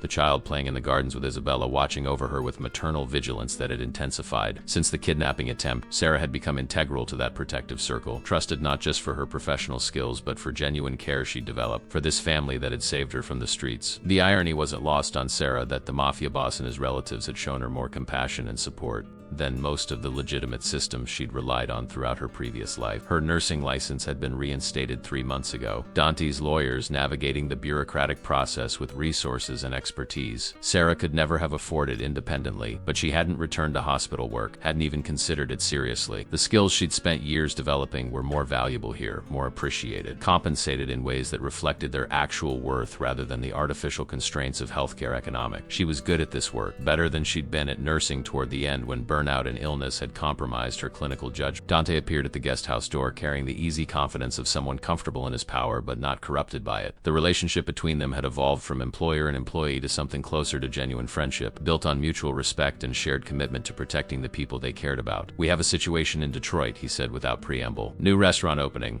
Need you to vet the management team before we trust them with operational responsibilities. When can you leave?" The question assumed her availability, her willingness to drop everything for organizational needs. 6 months ago, that assumption would have felt like imposition. Now it felt like recognition of her value, acknowledgement that her skills were essential rather than replaceable. "Emma arrives in an hour for dinner. I can leave tomorrow morning." Dante nodded. already moving toward the next item on whatever mental checklist governed his impossibly complex life. She'll be here for the weekend, right? Bring her to family dinner Sunday. Lucia's been asking about her. The casual inclusion of Emma in family gatherings represented acceptance that went beyond Sarah's individual position. Her daughter was recognized as extension of Sarah's value, protected and welcomed not as outsider but as connected family member. Emma had navigated that integration with characteristic grace, maintaining boundaries while building genuine relationships with people she'd initially viewed with suspicion. Isabella and Emma had developed unexpected friendship, both women operating in worlds dominated by male power structures, finding common ground in strategic intelligence disguised as feminine intuition. That evening, over dinner at the guest house's kitchen table,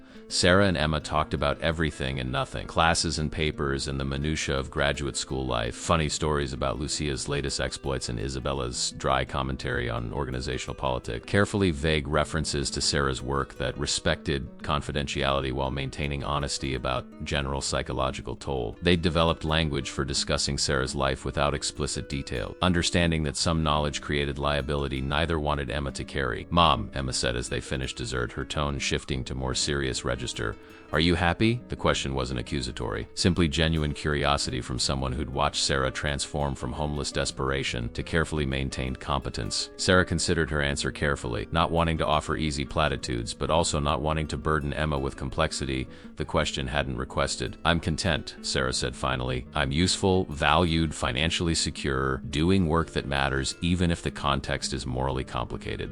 I have you, I have this place, I have purpose. Happy might be too strong a word for someone who sees what I see and knows what I know, but I'm more at peace than I've been since before the cancer diagnosis. That's enough." Emma reached across the table, squeezing Sarah's hand with fierce affection. "Then I'm glad. I won't pretend I love what you do or who you do it for, but I love you. And I'm grateful you're alive and safe and not sleeping in cardboard boxes and alleys." That night, unable to sleep, Sarah walked through the estate gardens under stars that seemed impossibly bright after so many years of city light pollution. She thought about the journey from that rainy alley to this manicured paradise, about the choices that had seemed inevitable at the time but might have led elsewhere with different decisions. She thought about the woman she'd been, the nurse who believed in systems and structures and institutional authority. That woman had been destroyed by those very systems, chewed up and discarded when she became more liability than asset. The woman she'd become was harder, more pragmatic, comfortable with moral ambiguity that would have horrified her former self. But she was also more effective, more capable of actually protecting people rather than simply treating symptoms of systemic failures. In Dante's world, loyalty was rewarded, competence was valued, and people who helped family were never forgotten or abandoned. Those principles felt more honest than the corporate healthcare bureaucracy that had extracted her labor while offering nothing when she needed.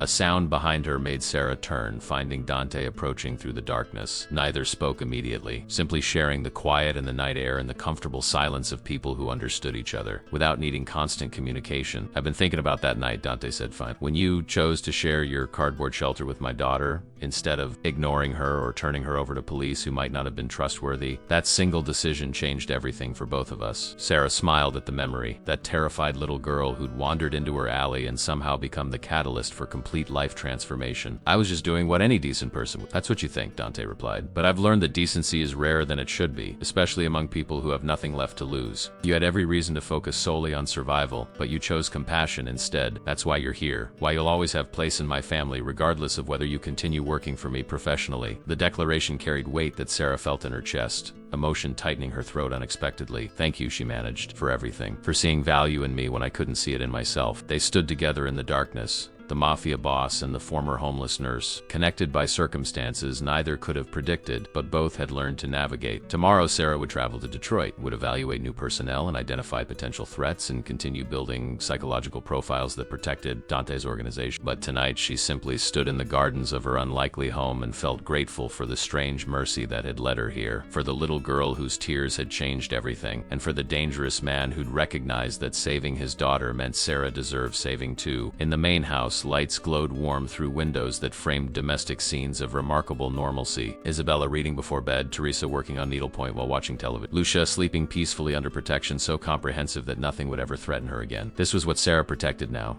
These people and this life, using skills she'd developed to heal, repurposed for identification and prevention. It wasn't the career she'd imagined during nursing school. It wasn't the life she'd planned before cancer and bankruptcy and homelessness had destroyed her previous existence. But it was her life now, built from cardboard and compassion and the unexpected grace of a Mafia boss who understood that the woman who'd sheltered his daughter in her darkest moment deserved shelter in return. That seemed like justice of a kind, imperfect and complicated, but real in ways that abstract principles never achieve. Sarah turned back toward the guest house, toward sleep and tomorrow's challenges and the continuing transformation of someone who'd learned that survival sometimes meant accepting help from unexpected sources, and that redemption could be found in the most unlikely place, even in the arms of organized crime. As long as you never forgot who you were beneath whatever mask circumstances required you to wear.